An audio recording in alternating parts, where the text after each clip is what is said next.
Good evening, everyone. This is Jonathan Myers with the Metaphysical Hour or so. This show is a tribute to Dolores Cannon. May her next life be as awesome and inspiring as the last. To honor the very topic that helped me eventually find Dolores in the first place and set me down this very spiritual, wandering rabbit hole is NDEs, near-death experiences. The world has many answers to explain away the spiritual realm, and all of us crazies out there that know that there's more to this life than just eat, work, and sleep. But it struggles to find a real answer as to why people keep experiencing near-death experiences. To the atheist out there, it's just a rush of chemicals that is flooding your brain that makes you hallucinate. To the religious person out there, it's a visit from the heavenly realm, from God and his angels, which sounds nice, until you tell them that it was a light being from the Pleiades, and they will just tell you that it was only a hallucination, or even worse, the devil deceiving you. But to the open-minded individual out there that doesn't have it all figured out, but very curious yet, the near-death experiences are nothing short of miracles from the other side. Proof of an afterlife, proof of reincarnation, proof that we shouldn't take our lives so seriously, and proof that we need to stop worrying so much about the material reality. Proof that God and universe and source, all of it exists, or the one is just love. Literally, the material realm fooled us, all of us, so much so that we forget that this realm is more or less a dream. So let's get into a few exceptional near-death experience stories from the best site that I know to find them is nderf.org, nderf.org. I do also want to say that if you've ever had a near-death experience, reach out to them and document it for the world to see, because you never know how much it might be able to help someone, because it surely helped me. So for anybody out there that is curious as to what a near-death experience actually is, I think some people think that, well, you almost died, so it was near-death experience. Most of the time, these people actually did die, like flatlined. They were out for a couple of minutes, maybe even up to an hour, some of the crazier stories that I've seen. And what they're able to experience is something that they shouldn't be experiencing. I mean, at least not as far as we understand scientifically and of the physical world. But there is still something wild that happens just about every time. And these are the people that come back to tell the tale, right? So they're dead, for a few minutes, and they experience like timelessness, and they experience something otherworldly. And they are convinced usually to come back by God or by, a savior or an angel or an ancestor or an alien, or maybe even them. There's no limits to this. Yeah, I mean, this is quite astounding every single time we read one. But yeah, so just to get the Google definition of what an NDE is, a near-death experience is a profound personal event that occurs when a person is close to or has been temporarily pronounced clinically dead, followed by resuscitation. NDEs are characterized by vivid, subjective phenomena that can vary but often include a core set of elements. The nature of NDEs is debated by scientists and medical professionals, with explanations ranging from neurological events to spiritual phenomena. So it kind of goes all over, and it's up to the interpreter. What does that person go through whenever they are on the other side of it?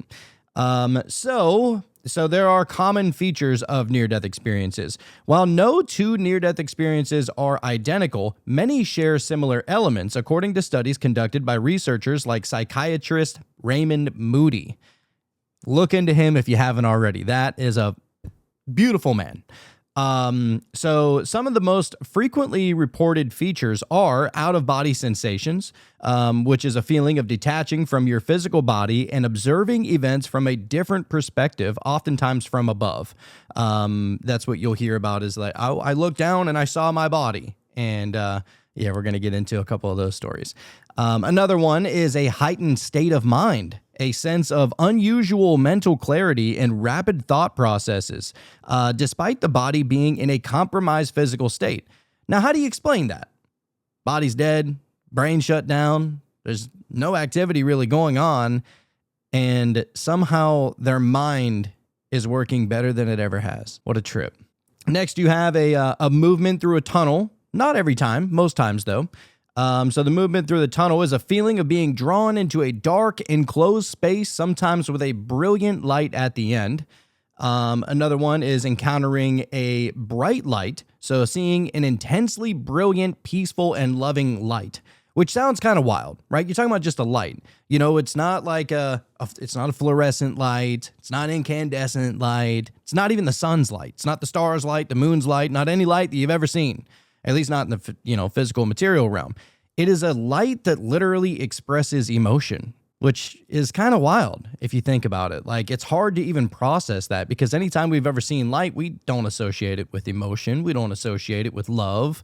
I mean, maybe there's aspects of it. You see the sun going down over the ocean, and maybe you feel like, oh, it's a nice mood and it's a beautiful scenery, and maybe you're there with a loved one. It's even more than that. Okay, like this, from what I've read, it's more than that.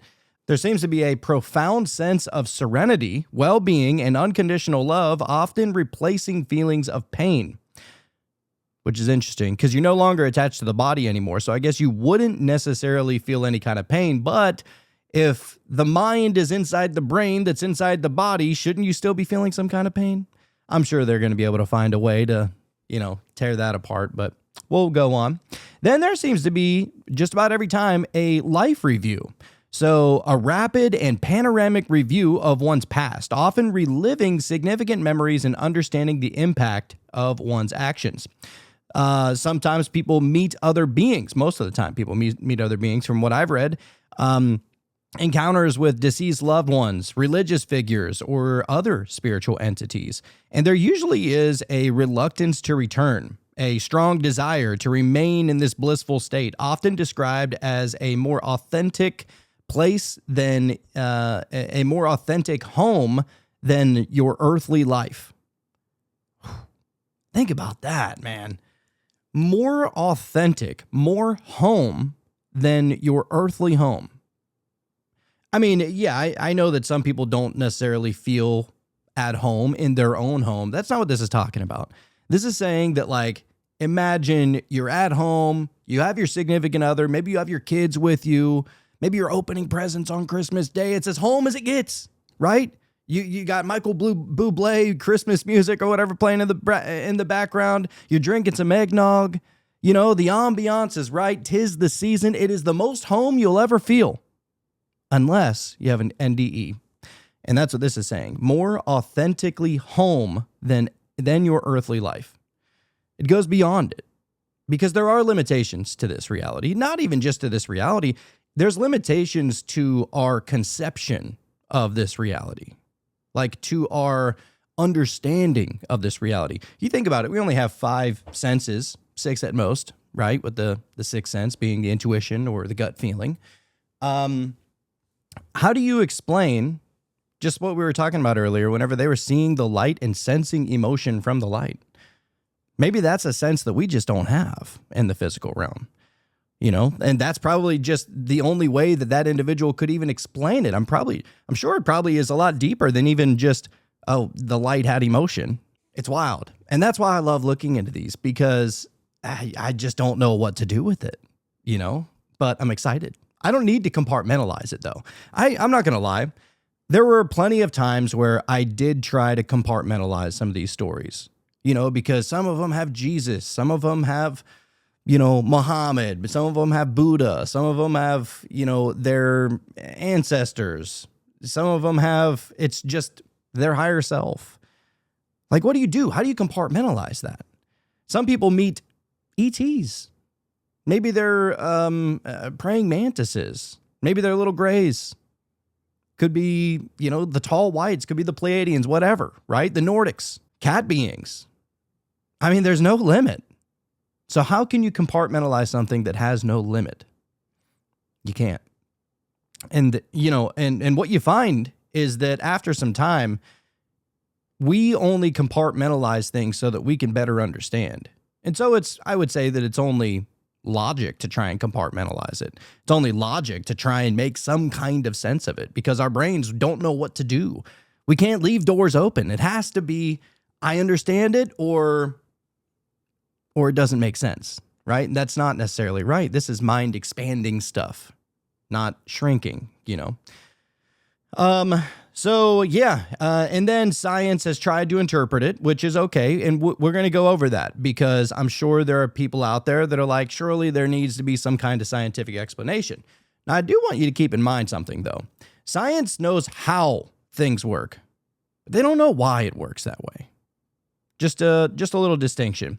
So how it works, as far as maybe there's some chemicals that are going off in the body, maybe a little bit of this, a little bit of that. It's a big cocktail that's going on, big cocktail chemical soup inside your body and inside your mind that's causing you to quote unquote hallucinate.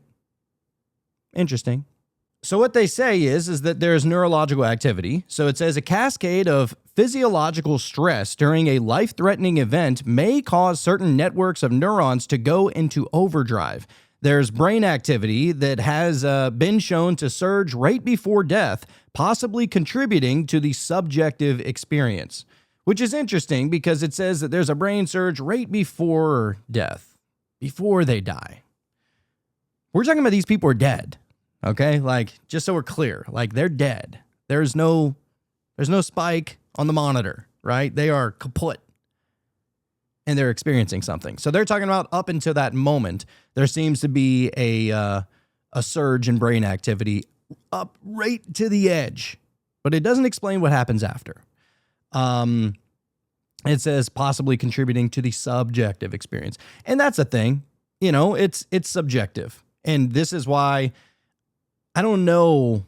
I kind of go back and forth as far as like what's objective, what's truth, what's the reality of the situation. What I found is that the most things that we think are objective really aren't. If you really break it all down, like the things that we call objective, especially if we're, talking about the Imperial College London doing the DMT studies. I don't know how you look at that and collect that information, sort it through your mind, and come to the understanding. How do you not come to the understanding that this isn't some sort of restrictive realm of sorts? Not restrictive like hell. I don't mean that. Restrictive in the sense of we don't have all of our abilities, understanding, senses. We're limited in a sense, which I think actually makes it beautiful, in that sense, because it's trying to see what I think about this reality. What I'm starting to understand is that, sure, maybe there are limitations compared to whenever you're in the afterlife or in another realm or, on another planet as another being or whatever. But I think that those restrictions are beautiful in the sense that what are you going to do with the very little bit of modality and senses and control that you think you have?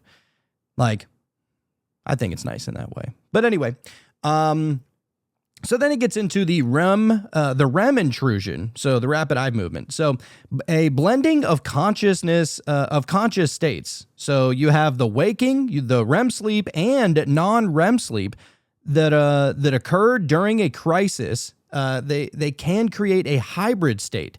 It's called, this REM intrusion is believed to account for many NDE features, including out-of-body sensations and visual hallucinations. There's a neurochemical release. The brain may release a flood of neurochemicals during extreme stress. Endorphins, the body's natural painkillers, may create feelings of peace and bliss. And then there's oxygen starvation, so also known as hypoxia. A lack of oxygen to the brain can produce hallucinations and tunnel-like vision, a common feature of near-death experiences. So that's what's going on in the body. That's the how. That's the how is this happening. Now, that doesn't take away from the actual experience itself. It just shows you, like, this is the highway. These are the nuts and the bolts. This is how it happens. Not why it happens, not to take away anything spiritually, but there has to be an alley, a highway in order for these things to happen. And just like anybody that's having any kind of spiritual experience, most times you have to be in a different state consciously to have any kind of spiritual experience. Like whether it be an out of body experience, or maybe you got visited from a loved one or an angel or an ET or anything like that, usually you have to be in a different conscious state, like hypnotic almost. And most of the times people don't even know they're really in them. We just assume that it's always us, but there's different levels to us. There's different stages of what you consider you, and we've gone over them in the past. There's beta, alpha, theta, gamma, and delta. These are all like different levels and different stages of consciousness within your own mind. Everybody goes through it. And so they have the spiritual explanation. It says, many who have experienced an NDE interpret as a glimpse into the afterlife or a connection to something divine. These interpretations are often shaped by the individual's cultural, philosophical, and religious background. Vertical NDEs, in which a person accurately recalls events that they could not have physically witnessed, are sometimes cited as evidence for consciousness existing outside the body. I don't know what other explanation you could have. I mean, they're down and out for the count. There's nothing popping up on the monitor, and still somehow they're able to listen in on the doctor's conversation. Yeah, that'll keep you up at night in a good way. Then there's the life-changing after effects, of course. I mean, anybody that goes through something so crazy, so spiritual, so out of body, so otherworldly, of course it's going to change your life every time. And so it says near-death experiences can have a powerful and lasting impact on a person's personality and outlook on life. Reported after effects can include a diminished fear of death, which I think is a great thing. Shouldn't be worried or fearful about death. It's going to happen regardless. Whether you fear about it or not, it's going to happen.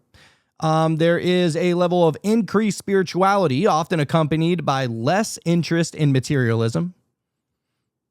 Makes sense. There's a heightened sense of purpose and compassion for others.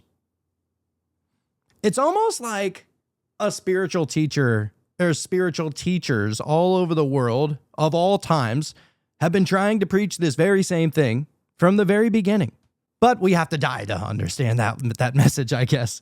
Not everybody, some people. Then there seems to be positive changes in attitude and behavior, though some individuals may struggle with integrating their experience. Rightfully so. I mean, how are you going to integrate meeting a gray alien who told you that you're from planet Bleeblob, and you know what I mean? How are you going to integrate that into going to work?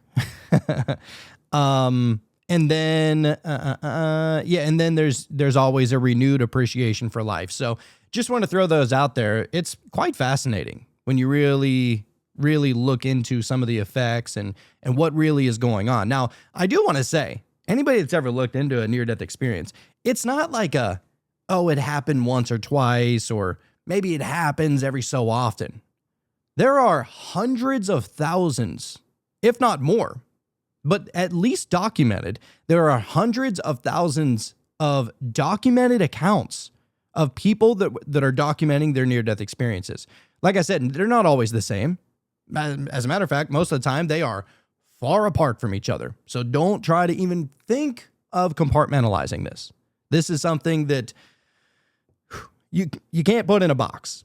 So let's quit dancing around and actually get to the information. But look, before we do, I did want to say I do offer past life regressions for anybody that is interested. This is why I built the show, to kind of commemorate Dolores Cannon, because of, she inspired me greatly to really look a lot in this general direction. And I went to her school. I mean, it was, when was that? Like 4 or 5 years ago, I did it. And I've done, 200-300 sessions so far. And they're always so amazing, just like NDEs. I mean, they are so similar. It's not even funny. And so if you're interested in that, then email us at metamystics@yahoo.com. That link is down in the show notes below. For anybody that's interested in prices, I'm not going to keep it a secret. I have 2 different ways of going about the price. So, and I will say that I'm cheaper than just about everybody. I don't know if I've ever found anybody that is cheaper than me, unless they're giving it to you for free. Like I'm not trying to make a living off of it. but it does take a few hours. It does take a lot of energy. And it does take a lot of attention, does take a lot of time. So, I do want to say that, I have to charge something. But that price is not steep at all compared to everybody else. So my typical charge is $250 per session. Maybe it goes an hour, maybe it goes 3 hours, maybe it goes 4 hours, maybe it only goes 2 hours, maybe it's less than an hour. Either way, $250. Okay. I don't do it by the hour. I do it by the session.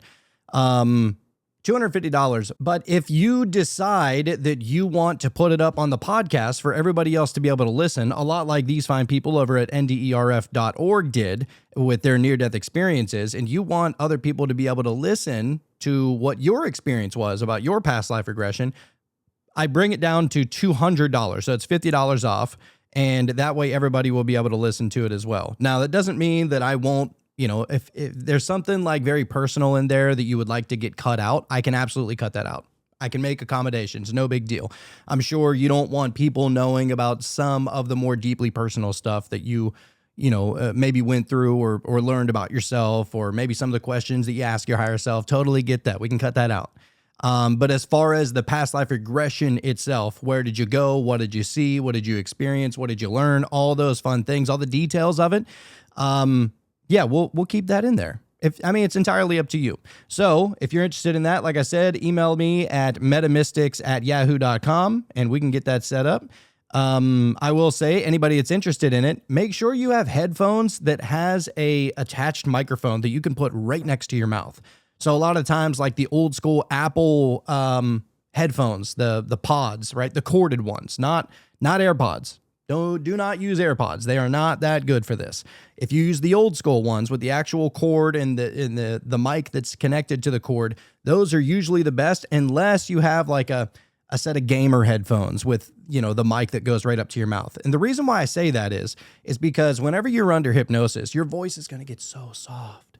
It's going to be like you're almost asleep and you're just saying your first words of the day. It's going to be so low. And I do it over Zoom, obviously. So I need to hear because I'm not right there with you. So, yeah, just go about that. And also the most important part is make sure you have a couple hours set aside for the day. You never know how long it's going to be. You want to make sure that there's not going to be anything that's going to interrupt you. So maybe you got a dog that's barking, or maybe you got kids running around. You want to try and make sure that it's as quiet as possible because you don't want to be pulled out of it. And you want to make sure that you have at least 10 questions that you can ask to your higher self. So these are questions that you would ask a spirit guide, that you would ask an angel, that you would ask somebody in the know that would know. And it's questions to your higher self. If you want to look at it like that, these questions, you don't think that you would ever be able to get your hands on some of these answers. And it will come to your shock that every single one of them will be answered by you. And the information will be coming through you. I don't know how. I don't even know why, but it happens. So yeah, get at least 10 questions. I usually say, what are 10 questions that you would ask God? Something like that. What's my purpose in this life? Who am I supposed to end up with? What job am I supposed to do? Whatever whatever. It doesn't even matter. Whatever you want to ask. There are no limitations to it. So yeah, with that being said, let's get over to NDERF.org, the Near Death Experience Research Foundation.org. This is the place where tens of thousands, if not hundreds of thousands of people have documented their near-death experiences, and they have a wide variety. Sometimes people have out-of-body experiences. Sometimes people have near-death experiences. They talk about different levels of being outside of your body, whether you died, whether you just had it out of body, maybe it was something extra. But today we're going to be going over the exceptional near-death experiences. They have a list of current NDEs, which are people that are updating it literally on the daily. And then you have your exceptional ones, maybe a few like mind-blowing ones a month. And that's what we're going to be talking about today. I got 3 of them that we're going to mention.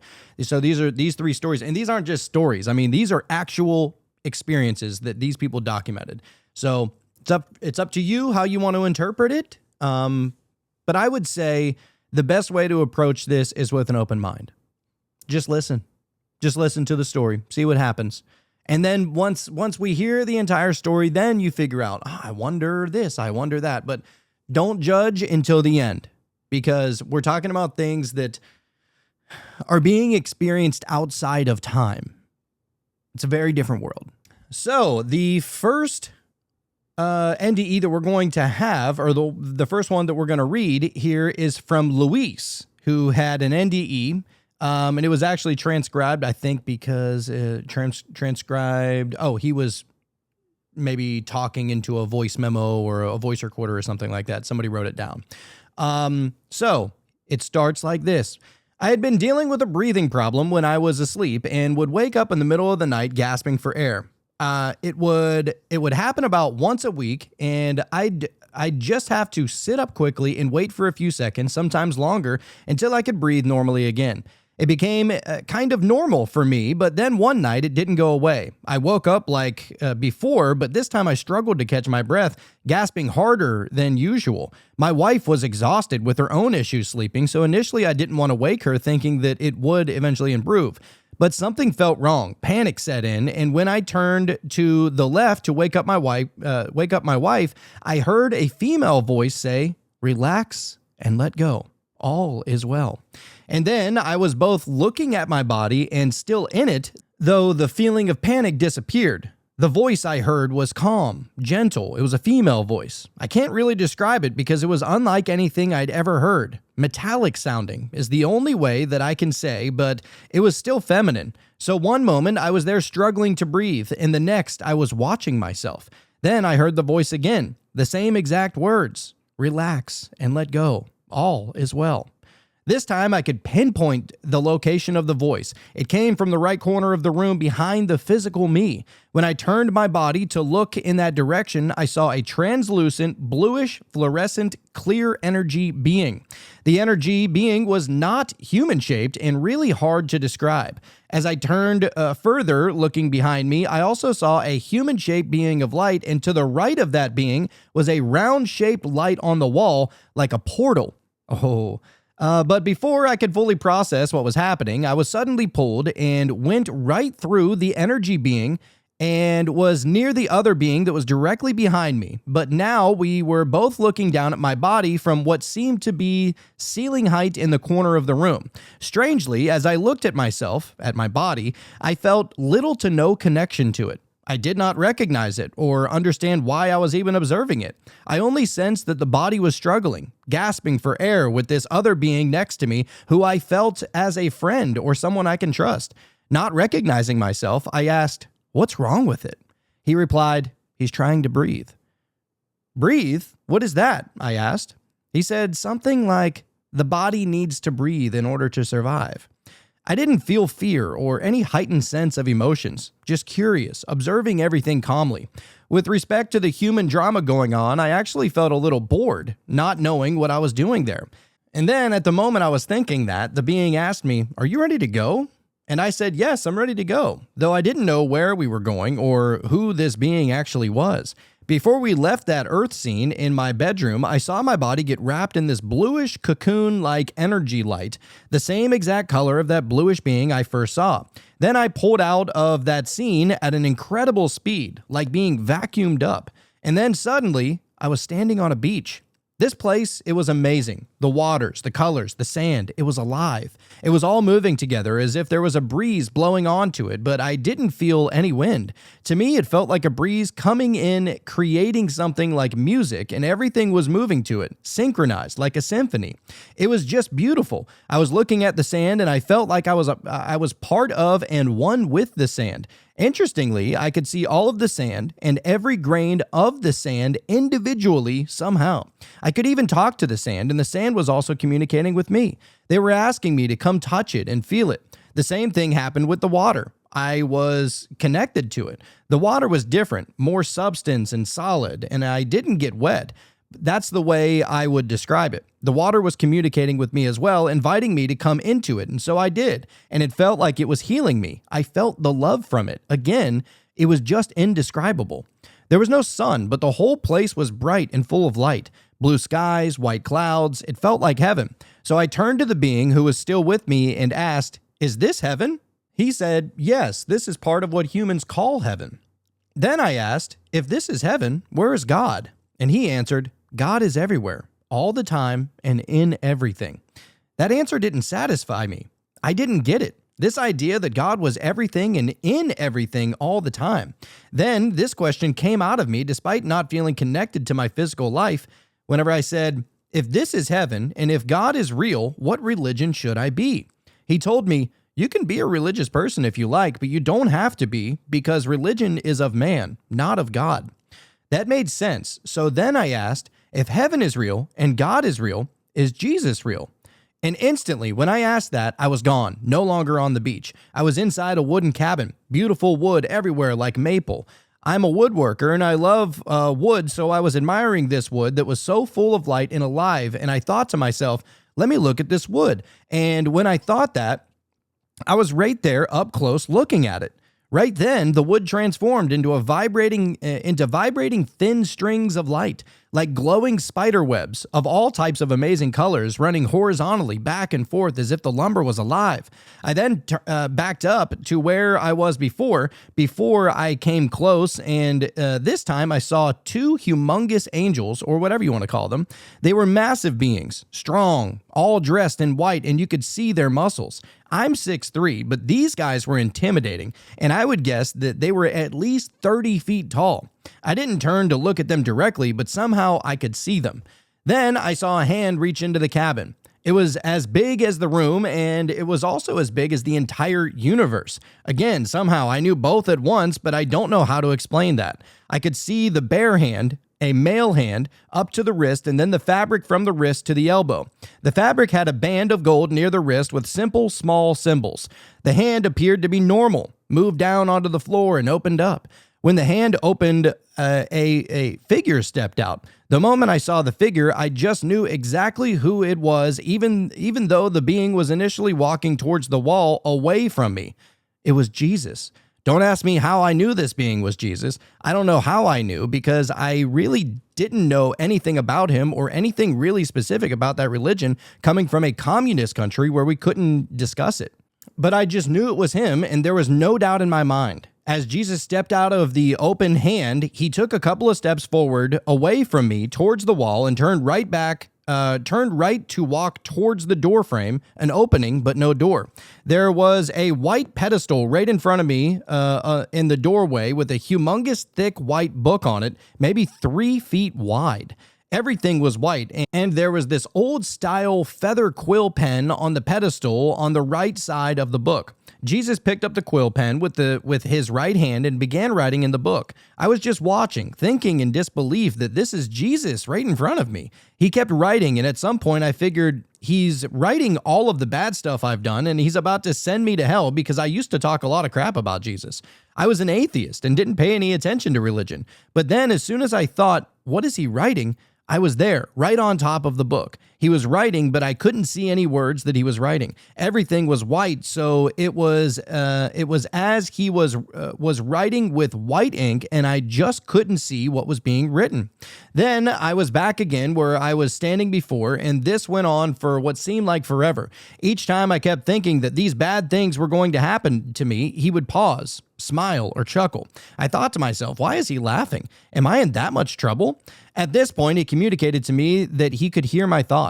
We were actually communicating directly thought to thought. Now, as I think back, it humors me too, but these concerns were what I was actually thinking there as it was happening.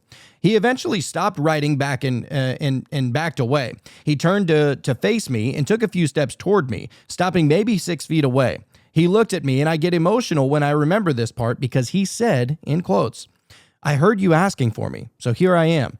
I've always been here with you, and you have always been here with me." He said, "We have always been here for you." He raised his hand and guided me to the corner of this room. Suddenly, a very long table appeared, and I was on one end of it with Jesus on the other side of the table. At the other end of the table, there were 3 other beings. On one side, one on Jesus's side of the table, and 2 on my side of the table, again at the end of my side on the table. The one on the end of Jesus's side was a very tall, hooded being dressed in all white. He had one of those hoods that was tall and pointy with the point extending upwards. Though I couldn't see this tall being's face, I could tell that he had a long beard and a book in front of him. On the end of my side of the table, there were two beings. The one furthest from me had the same hood and a face that was blurred, so I couldn't make out his face at all. To his left, a third being who was completely different, like a figure from ancient Greece or Rome. He wore a short white shirt-like tunic and had a bowl-cut hairstyle with white hair and a perfect circular bald spot. All three had their own books, but this last one stood up, holding his book, and walked towards me. As he got closer, I suddenly remembered that I knew him. These are my friends. I knew all of them forever, even though I've never seen them before, but I understand now how unbelievable that may sound. As the Greek-looking man or friend approached, I felt like I was going to hug him, but he stopped a few feet away from me and turned to face Jesus and was instantly in front of Jesus. The table at this point was not really there, or my focus was on this new scene. He showed Jesus his book and they started talking. They looked at the book together and I became anxious all over again and wanted to see what they were looking at. As before, as soon as I thought that, I was instantly there beside them but couldn't hear what they were saying or see anything in the open book. My position returned to where I had been before, being near them. I was really nervous again, thinking I don't know what's going on here and I'm probably about to get it. At some point, when they were finished, the being walked away and Jesus turned to me and opened his arms. When he did that, wow, a brilliant, blinding light poured out of him, pure love, and it just hit me in the chest like a freight train. It was pure love. Again, this is emotional for me. It was overwhelming when he did that. No judgment, just compassion, just love. I felt like a little baby being held. I don't know what I was doing, maybe kneeling or whatever, but he reached down and pulled me right up and out of where I was at that point, and we just merged into each other. At that moment, I saw every detail of his face, every strand of his hair. We became one. There are no words to the amount of love, peace, and joy that he showed me. It felt like he was hugging a little infant. That's what it felt like. At that point, I felt I knew him forever. There were no questions to ask, nothing to talk about. Like I just knew him and he knew me completely. Now, when the light hit me, a lot of things were removed from me, mostly the fear. The fear was all gone, erased. My past, my guilt, my bad habits were gone too, as if they never existed. For example, I used to drink a lot for many years. After that moment, I never drank again. It's not like I wanted to quit or didn't want to drink. It was more as if that part of me never existed, like I never drank before. It was strange because I knew I used to drink a lot, but it was as if I never drank, didn't know what it tasted like, and things like this. Now I don't have a problem with people drinking around me, and I know it's hard. I know how hard it is for people to stop drinking, but for me, that all got completely erased. But the most important thing that was taken away was the fear. When I think about it, everything negative is rooted in fear. And when the fear was gone, everything else disappears. To me, anything that is controlled by God is peace, joy, and love. But anything controlled by fear is negative, like hatred, etc. I would say this loss of fear is related to my understanding that I am not my body. And that reality, outside of this physical world, I realize that we are not our physical selves. Our spirit is having a human experience, but we are not this body or our thoughts or our experiences. You can say that we are spirits created in the image of our Creator. After this experience and realizing all this, it's as if I'm a new person, like I'd been reset. Fear, anger, judgment, none of it lived in me anymore. It doesn't control me like it used to. I now enjoy life more and return to more of who I was meant to be and who I used to be in life. I became more loving, innocent, and childlike. After that, something happened, and I know Jesus, and I had a conversation, but I don't remember it, and I don't think I was allowed to remember that. Next thing I do remember was walking out of the cabin with Jesus through the door frame. We turned to the left and stepped onto a stone pathway made of what looked like golden glass. It was alive with this light shining out, but it was so difficult to explain. Imagine a stone made of glass or crystal and this light inside of it just shining outward and hitting everything. The funny thing is that it was all white, brilliant white. And still, Jesus was brighter than anything else. I mean, I don't know how many shades of white there can possibly be, but he was the brightest of the brightest white there was. As we walked, I looked to the right side and saw a cabin, and this person came out with a bucket of water to empty it, like they were just cleaning the house. As soon as I saw that, I remembered my wife, who was always cleaning. And the moment I thought of her, I was gone and instantly out of that place. And I was in my room looking at myself, but not from the ceiling, but as if I was on the wall looking directly at my body that was still sitting. One second, I was looking at it from the outside, and the next second, I was in my body looking out at the wall where I just was. On that wall, I see this huge opening, a portal or tunnel going right through the wall. Unlike the one I described earlier, which was blurry, I could see this one clearly and could look right through it. I saw the blue sky and the clouds, and Jesus was standing outside of that space in the physical room with me, but there were also two other beings still in the portal or tunnel, one on the left and another one on the right further back into the tunnel. Jesus was standing there right in front of me, and he said this: "Remember, all that truly matters is love. Love is the only thing that's real." And these were his last words to me. And then the portal slowly got smaller and smaller until it closed up. The portal and Jesus were gone, and here I was, just sitting on my bed, feeling kind of silly now because I was just staring at this plain wall, scanning it, waiting for it to open again so I can get out of there.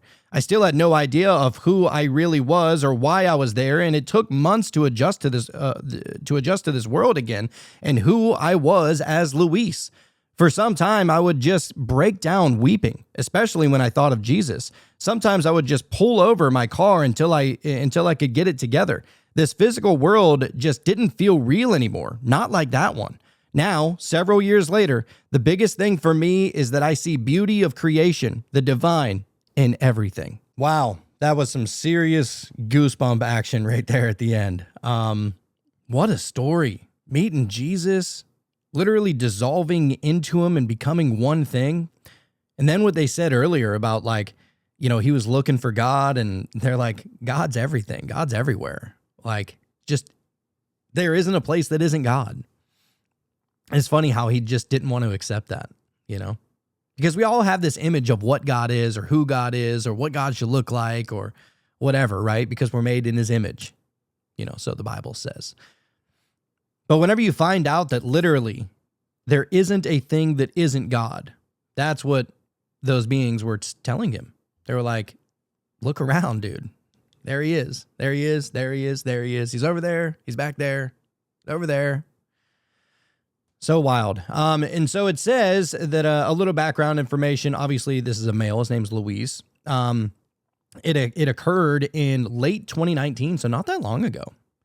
A lot of these are like 20, 30, 40 years back. So it's awesome to get like a new one that happened a little bit more recently. And a lot of times people, they need time to sit with this information. They're not just going to have an NDE and then the next day go to nderf.org and document it. Like, sometimes people hold on to these stories because they don't know what to do with the information.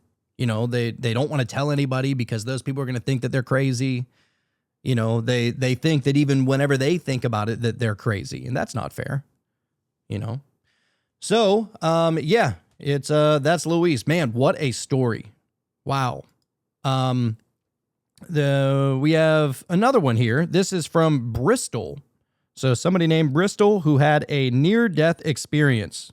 I was thrust suddenly into the darkness of space. I could distantly perceive nebula and other cosmic structures. I could not remember where I had come from, who I had been, or what my earthly identity was. I felt immense relief, bordering on sense of luxury. I cannot exaggerate the bliss I felt in this place. See, sometimes you'll get stories that start right into the NDE. Sometimes you get like, you know, what transpired that caused the NDE. And so maybe we'll find out a little bit, you know, reading on about exactly what caused the NDE, but I like the ones that get right to it. It's like super action packed in that way.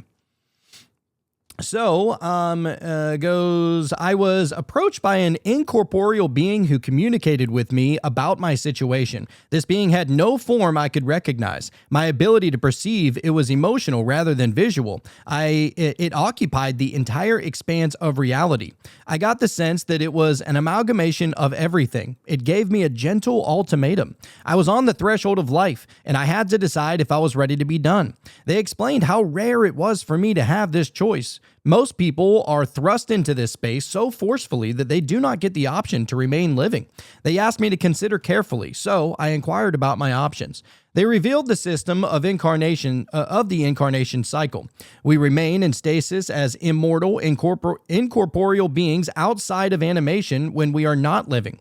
Although we are distinguishable as spirits, the overwhelming feeling was of continuity between us. We are all energetically intertwined into essentially a big us. The entity communicating with me described how we are given a turn at animation. Each of us is placed in waiting for animation depending on our length of stasis and the qualities of time that were spent in previous animations. If we had been in stasis for a while and had endeavored to make our previous lives significant, we would be more worthy of reanimation. The greater power indicated that spirits whose actions in their previous lives were so heinous, so filled with evil and destruction, were placed very far away. Effectively, they were suspended from reincarnation for a very long time to ponder their involvement in the cycle. Wow, interesting. I inquired what would happen if I chose to remain in this place and not to return to my body.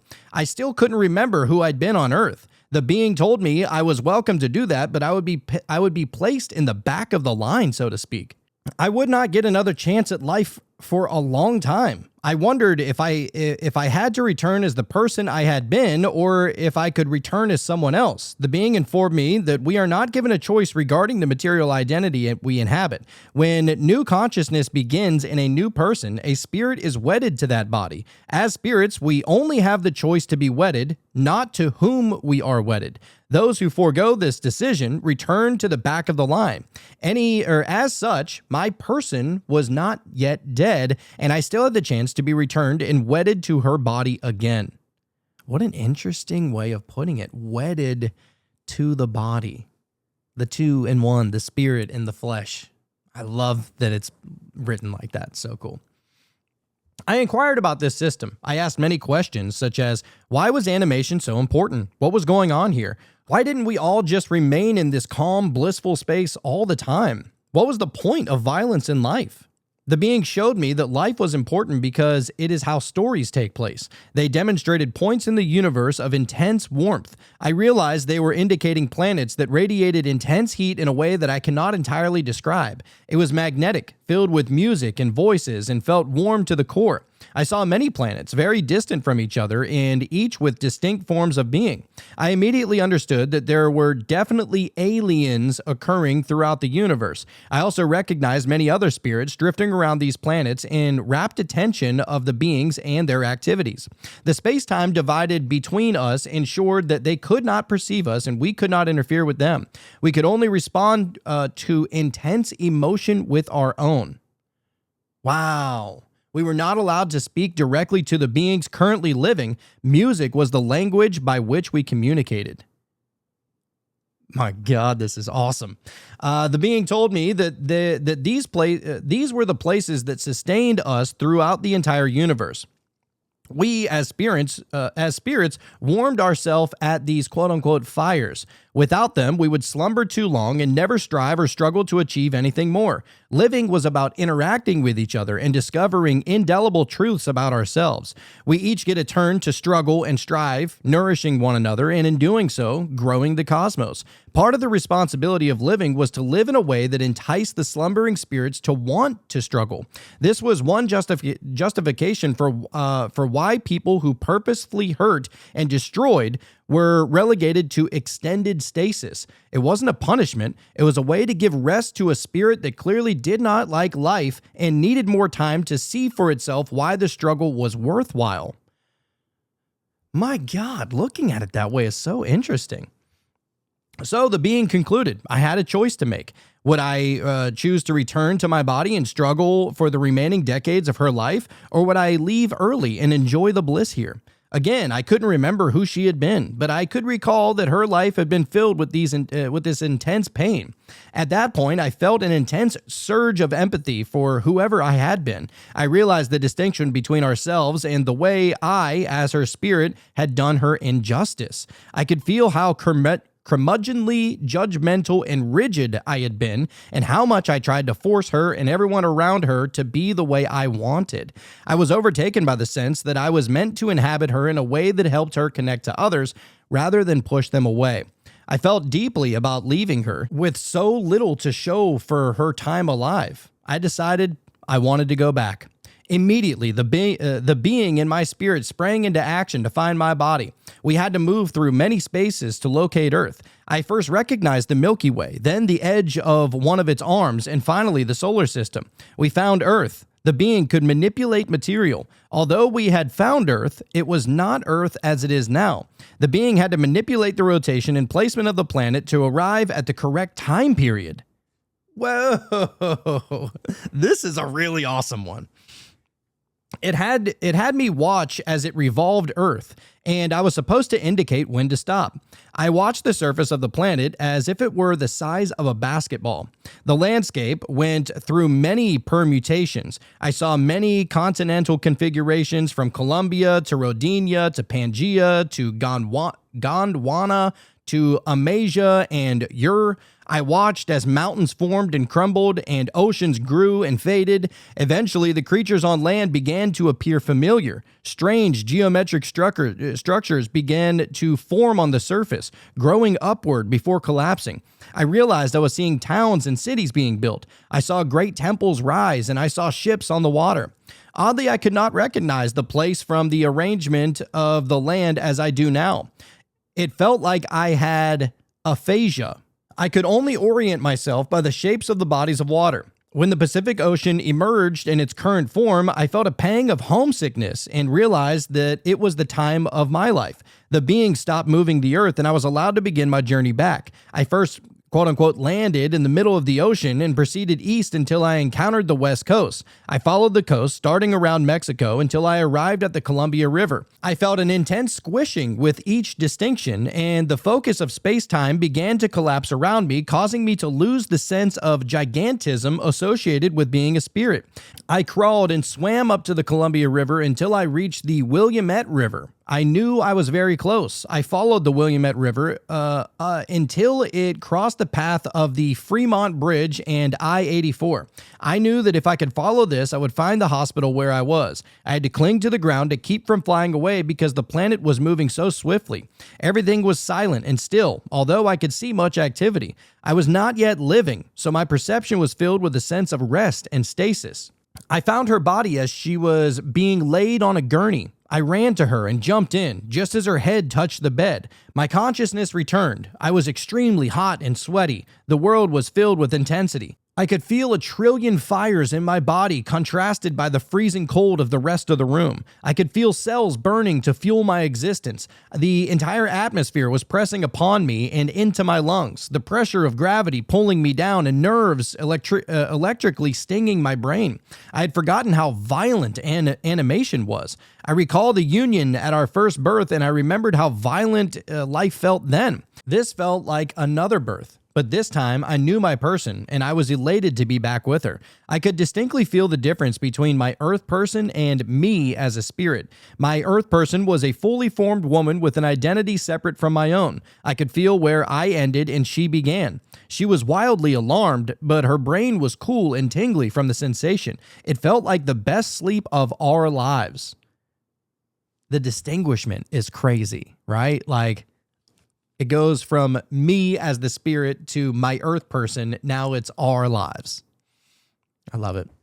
Many things began happening. We were taken to the back and hooked up to machines. Eventually, our reality began to collapse back together into the way it had been, making it hard to distinguish one state from the other. A doctor came in to ask if we could use the restroom. We felt that we were still capable of doing everything we normally could. We acknowledged and tried to stand once more. Still getting used to the we thing as like my spirit and my body. That's fun.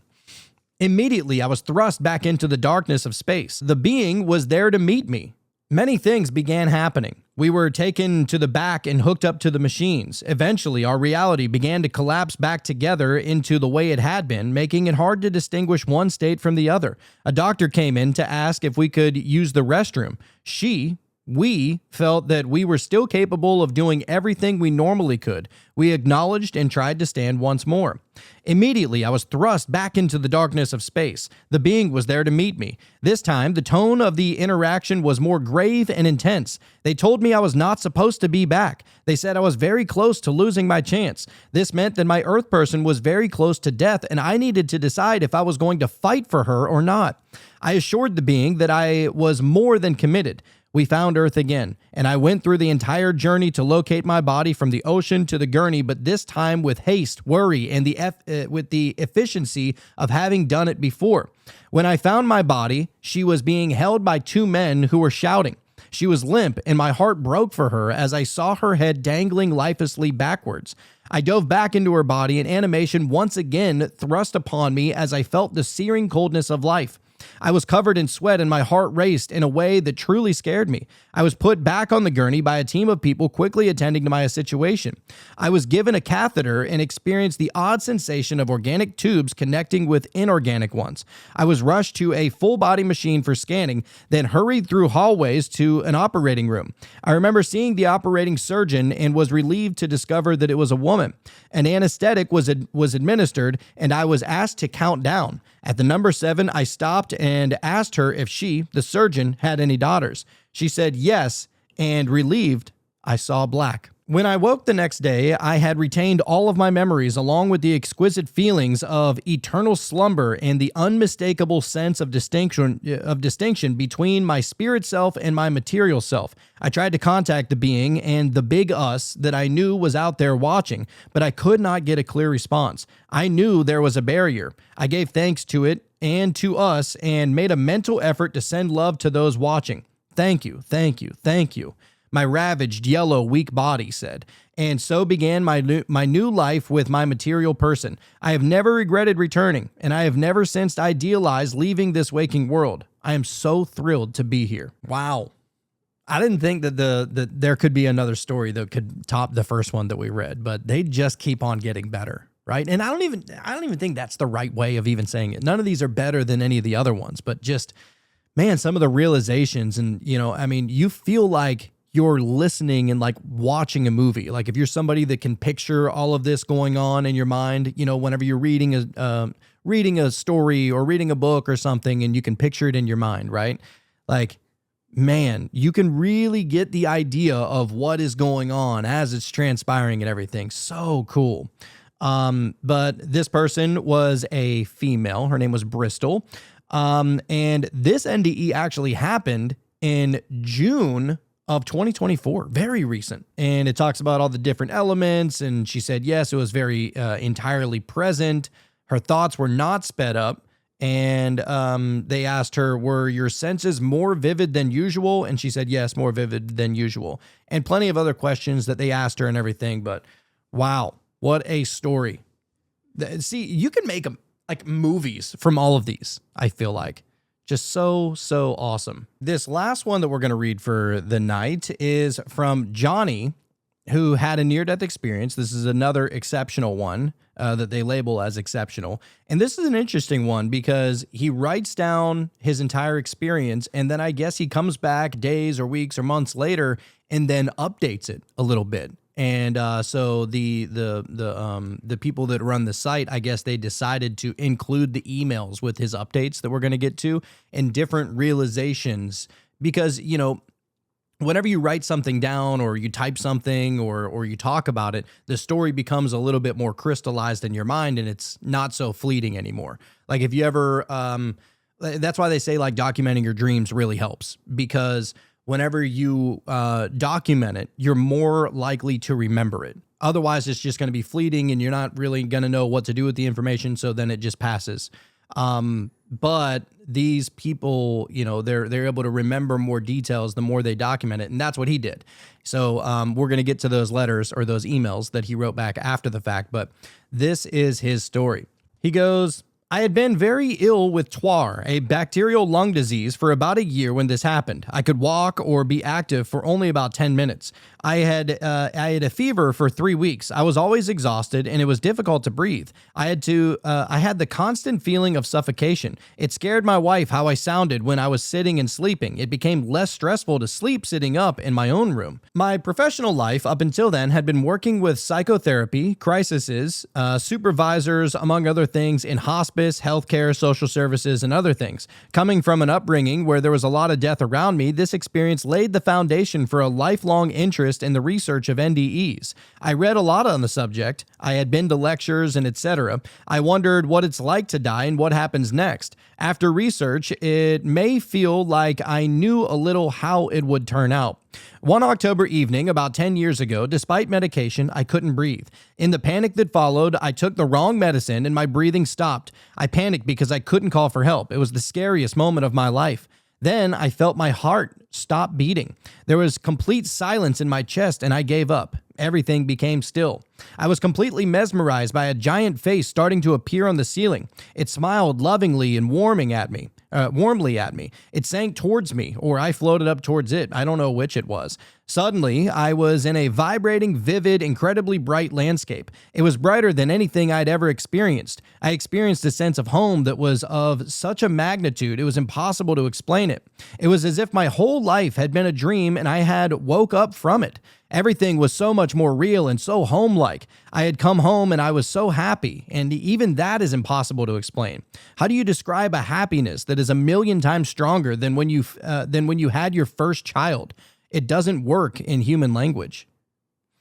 I've had that experience a couple times actually, and you feel bad even admitting it because you're like, oh man, like this guy's describing something that, you know what I mean? Like you never want to say that an experience is more profound than even your child, you know, but it's indescribable. And, you know, it feels wrong saying that, but that's the only thing that you can do to express the depth of the thing that happened, you know? I felt filled with everything. In connection with that, there was a figure of light who was so bright that I couldn't see the facial features. He knew everything about me. By that, I really mean everything. He knew the ugliest thing I thought and the nicest thing I did. He knew it all, yet I felt loved. He asked what I had done with my life. Then everything that happened in my life was replayed. I lived it again. Since I was 57 years old at the time, it was 57 years that passed in an instant. I got to see every moment from my perspective and also from the other person's perspective. You hear that a lot. Hear it a lot, not just from your own perspective, but from everybody else. It was excruciating at times, and I felt a great pang of selfishness and self-absorption from me. Despondent, I said I had failed. But the light figure said with an almost humorous warmth in his voice, nothing was wrong. Everything was perfect, as it should be. He said that I was human, and as such, it is not possible to do everything right. It was about learning that love and its consequences mean everything. I was so liberated and happy. Then he asked me if I had any questions. I asked about war, environmental destruction, evil, and everything I have reflected on during my life. As the questions went along, it was as if I changed. I understood more until I felt like I understood everything, which was that everything is as it should be. Everything will be fine. I understood that it was so. It was like I swelled, got bigger. Everything was getting brighter. My experience is that we had endless time together. Everything was eternal. Then he told me I was going back and I'd get well. Until then, I had thought nothing of my family or children. Then it was like being sucked through a narrow tube at extreme speed. I was lying in my body in the fetal position. The sun shone in through the blinds. I had the happiest morning I have ever experienced. I ran happily down to my wife as I felt that now I must tell everyone how it really is. Everything will be fine. My wife was sad when she realized what had happened. She was not happy like me. After a few confusing weeks, I started to learn what I know now. That even if I know how it will be, it cannot be explained. It's like describing a destination, but only getting to use 2 letters in the story. It has been extremely difficult to live with at times. Now, 10 years have passed. I am permanently changed by the experience. Part of who I was there in the light remains. So I'm like a double exposure, an eternal self that knows and an ordinary person like you. So I do, like most others who have experienced this, try to show a little of that love that was my home in eternity. I tried to help others become a better person and for me to be a better person. But I know that everything will be fine in the end. Nothing in my experience was what I thought I knew before. I didn't realize how incredibly big the difference in reality here and there really is. I also didn't understand what it's like when time no longer exists. I didn't realize what it is to be completely loved and to swim around in love. But it doesn't matter. Everyone ends up there in the end. So that's the end of that story. And then we're going to get to a couple of the updates that, have transpired since. It says, "Hi again, it's Jeffrey. First of all, I want to thank you for what you gave me, a chance to integrate and accept what happened to me. It's like a healing process that started with your questionnaire and then continued with your warm, caring answers by mail. I've taken hours and hours to write down all I remember and all I thought about it. It was, I sense, a tough process having to deal with my life review again, but everything else was liberating. Suddenly yesterday, I came to a stop. My brain almost felt swollen of all that I tried to understand. Then really early this morning, this happened." He goes, "I just woke up. It's the change to winter time. It is far too early. It is 4:30 a.m., but don't dare to fall asleep again, afraid of forgetting. I was awakened by the voice I recognized from the light figure whispering in my ear. Don't try to understand, accept. Don't try to understand, accept. It was like a mantra that was whispered over and over. So I woke up to the sound of it. But like in my near-death experience, it was in my head. It sounded. I answered within myself that I wanted to understand. The voice laughed softly. A child can understand the only rule that you bring back with you. Everything is love. It's all about love. Love is the goal of all that exists, regardless of where and how it exists. When you try to understand what you experience through your mind, your logic, you limit it. When you try to understand what you have been through your emotions, you hold it, accept it. All decisions in life need to be tested by the only valid question: am I doing this out of love? If you follow that rule, you will follow your life, what your life is ultimately about. Then you do what you were born to do. Everyone who comes here experiences this. They experience love. That is what they take back with them. It is the origin of all that exists." Then the voice says with a smile, "You knew that from the beginning. Your story contains basic human behavior. You want to understand. Many will recognize themselves in your own oscillation between reason and feeling. What you need to understand is that the mind has a built-in weakness. The mind confuses emotions that lie in the primitive drives of man with emotions that originate in your origin. That is, you, all of you, are part of me. Love is the origin and the goal." All right, so that was Johnny, and he wrote in a couple more letters and kind of just trying to battle it in his own mind a little bit. Not necessarily battling it, but trying to figure out what to do with it. And just as whatever that was, the angel or God or love, if it's a thing, right, like was communicating with him, like, dude, don't even try and think deeper on it. Like, you're never going to be able to fully understand it, which I thought was pretty interesting. I think that there is a way to be able to at least better understand it. I don't think we're ever going to be able to understand it all, but it's fun trying to. That's my favorite thing. Three amazing near-death experiences. I mean, you could see that these people were absolutely transformed in every way. I mean, the one guy stopped drinking. It was like he never had a drink in his life. The other guy, a couple of them both said that, like, all there is love. There's nothing outside of that. Everything else is just shades of gray, shades of, because love is on a pole, right? There's love and hate, and then there's everything in between. And I think what the main goal of what they were trying to say is that, look, there's not necessarily a wrong way to do it. Like, you're not going to hell, at least from that one experience. You just kind of get pushed back into the back of the line so that you can sit there and think about what you want to do with yourself, just as the spirit before you eventually reincarnate again. Again, like, this is people's experience. It doesn't mean that it's absolutely right. Doesn't mean that it's absolutely wrong. I don't personally believe that they're just hallucinating. I don't buy that, because it really does have a long-lasting, very intricate effect on their lives. And here's my thing. If all of it is just chemicals that are shooting off in your body as you are going through this miniature death process until you inevitably return back to be able to tell the story, if that's all it is, why don't you just experience different colors? Why don't you just experience sounds? Just experience things that don't matter. I mean, we go to sleep every night. They say we dream every night. We don't remember most of the time. Why not just one of those things? Why not just an ever fleeting experience like a dream? If all it is just chemicals that are going off, why is it shaped in anything at all? So I can accept, that what is going on in the body. I can understand the how, but the why is the most important. Why do these people experience this? And why is it across the board? The people that just have profound experiences. I think these are something that we just need to think about. And as we said earlier, me and the spirit and the body, like the one person saying. Anyway, but as I said earlier, don't even try and compartmentalize it. I mean, contemplate it, think about it, wonder about it. But I think that this is something that can't be put into a box. Just like the experience of life in general. Fascinating stuff. And like I said, I did want to do this episode, and I'm going to be doing multiple of these kinds of episodes frequently.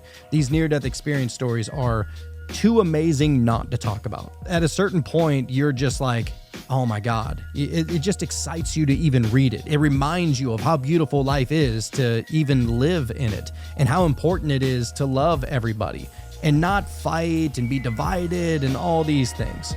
That's what it reminds me of. So yeah, we'll see you next time.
Is the UFO mystery truly a scientific Watergate?